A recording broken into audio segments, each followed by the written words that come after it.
अस्सलाम वालेकुम, कैसी हैं मेरी बहनें? सब उम्मीद करती हूँ खैरियत से होंगी। आज की वीडियो थोड़ी-सी डिफ़रेंट है क्योंकि मैं यूजुअली हमेशा आपको डिज़ाइनिंग आइडियाज़ बताती हूँ यानी दिखाती रहती हूँ कि किस तरह से आप अपने सूट्स को एलिगेंट और स्टाइलिश बना सकते हैं। और इसके अलावा भी मैं इंशाल्लाह डिज़ाइनिंग की वीडियोज़ भी आपके साथ शेयर करूँगी। लेकिन मुझे बहुत ज़्यादा जो कमेंट्स आ रहे थे वो यही आ रहे थे कि हमें काइंडली आप मोटिवेट करें कि हमें तो स्टिचिंग आती नहीं और अगर आती भी है तो हमारे क्लाइंट्स नहीं बनते हैं, हम सिलाई जो है वो करना चाह रहे हैं लेकिन सिलाई नहीं आती है, तो किस तरह से हमने स्टार्ट करना है। मैं यही सोच रही थी कि मैं कोई मोटिवेशनल स्पीकर नहीं हूँ, लेकिन कुछ बातें ऐसी हैं जो हम अपनी ज़िंदगी से सीखते हैं। और चूँकि मैं स्टिचिंग करती हूँ, डिज़ाइनिंग करती हूँ और मेरी ज़िंदगी में इतने उतार चढ़ाव आए हैं कि मैं चाहती हूँ कि आपके साथ तमाम जो हैं वो स्टेप बाय स्टेप शेयर किया करूँ और आपको भी मोटिवेट किया करूँ।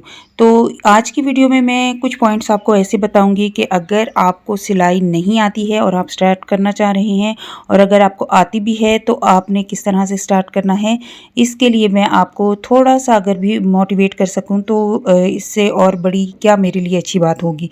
तो कुछ बातें ऐसी हैं जिनका आपको बताना, यानी अगर मुझे पहले से पता होता इन बातों का तो मुझे कितना इसका बेनिफिट होता। अच्छा, साथ-साथ ये जो मैं स्टिच कर रही हूँ ये बे नेक डिज़ाइन है, यानी आजकल आपको पता है कि जो कॉलेज गोइंग लड़कियाँ हैं या यूनिवर्सिटी गोइंग लड़कियाँ हैं वो आपको पता है बहुत ज़्यादा बड़े गले नहीं पसंद करती हैं, और उनके लिए फिर मैं इस तरह की डिज़ाइनिंग करती हूँ कि उनको पसंद भी आ जाए और वो अच्छे से पहने भी, खुश हो के पहने। और ये जो है ये फुल्ली एम्ब्रॉयडर्ड जो है कुर्ता है, और इसको किस तरह से डिज़ाइन करूँगी और किस तरह से कंप्लीट इसकी लुक होगी ये भी मैं आपके साथ इंशाल्लाह शेयर करूँगी। तो आपने मस्ट आगे की वीडियोस देखनी है इंशाल्लाह। अच्छा, सबसे पहले अगर आपने स्टिचिंग स्टार्ट करनी है ना, बेशक वो सीखना स्टार्ट करना है या बेशक वो आपने सिलाई करना स्टार्ट करनी है, सबसे पहले आपके अंदर शौक़ होना चाहिए। अगर आपको शौक़ है किसी भी चीज़ के करने का तो मेरा नहीं ख्याल कि अगर शौक़ आपका नहीं है तो वो काम आप कर सकते हैं। पता है क्या, स्टिचिंग जो है ये एक दिन का काम नहीं है। पहले तो आपने, अगर आपको सिलाई नहीं आती है, आपने अच्छे से सीखना है, और किसी भी चीज़ के सीखने के लिए आपका शौक़ बहुत ज़रूरी है। शौक़ नहीं है तो कुछ भी नहीं है। अगर आपका शौक़ है तो आप दुनिया का कोई काम भी सीख सकते हैं, आपको मुश्किल पेश नहीं आएगी।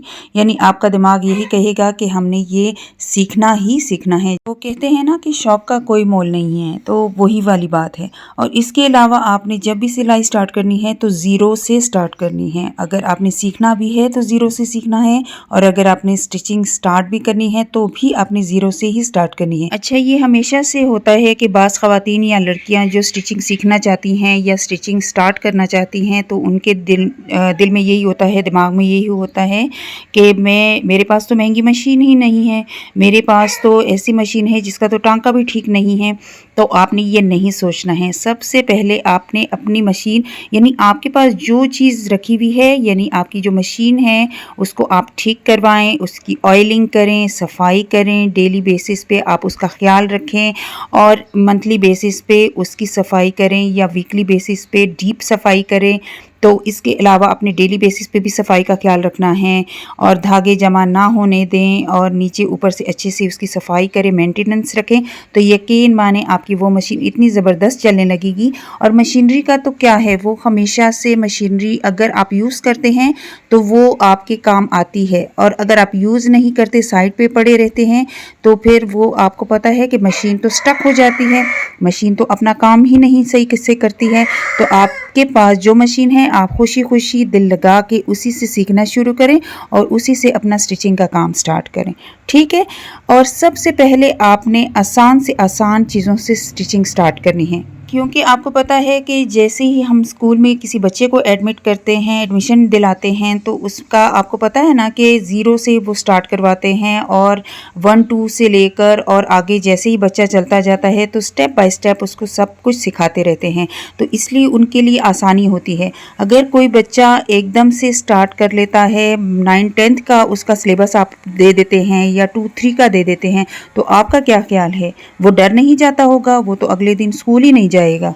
इसी तरह आपने जब भी सिलाई स्टार्ट करनी है ना, सबसे पहले रुमाल से, दुपट्टे से और इस तरह से छोटी-छोटी बच्चियों की कुर्ती से या फ्रॉक से स्टार्ट करें।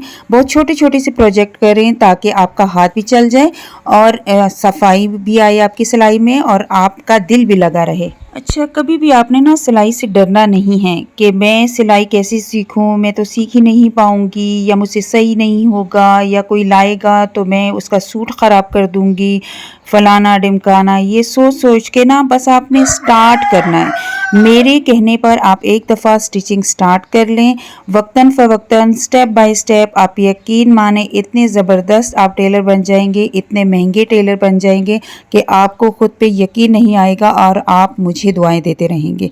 और सुस्ती को अपने आप से ख़त्म करें, मोटिवेट रहें। हर एक बात में आपने अपने आप को मोटिवेट रखना है कि हाँ मैं ये कर सकती हूँ, मैंने करना है, इंशाल्लाह मैं ये करूँगी।